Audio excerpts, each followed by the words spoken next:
Yesu asifiwe. Mpendo wa Mungu uliopata nafasi ya kutazama video hii.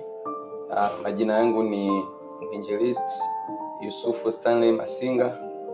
Ni mtumishi wa Mungu ambaye niko hapa kujuza mambo kadha wa kadha katika ufalme wa Mungu.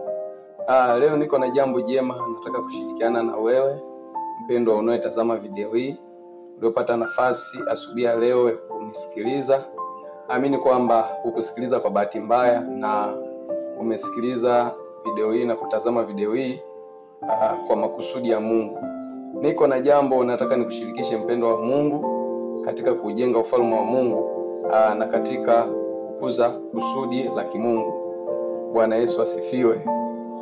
Leo nataka nizungumzie kidogo kwa habari ya sala ya Bwana.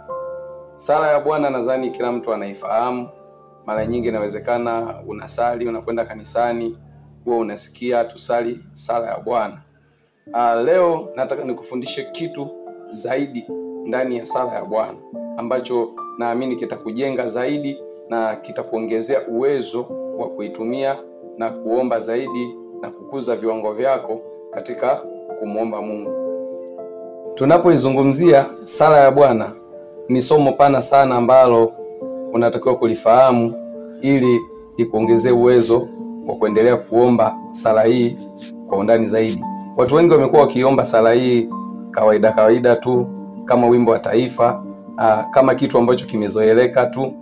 Mara baada inapoisha ibada tuombe sala ya Bwana, tushiriki neema ya Bwana, basi watu wanatawanyika.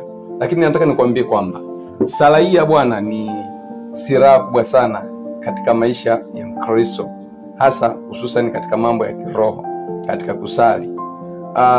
Nitakufundisha somo hili ambalo limebebwa na vipengele vitatu, ambapo tutajifunza kwa habari ya kuijua sala ya Bwana kwanza ni nini.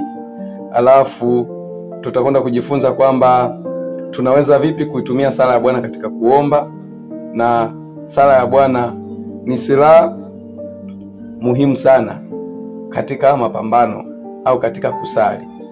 Unatakiwa kujiuliza swali, kwa nini Yesu aliwafundisha wanafunzi wake namna ya kusali?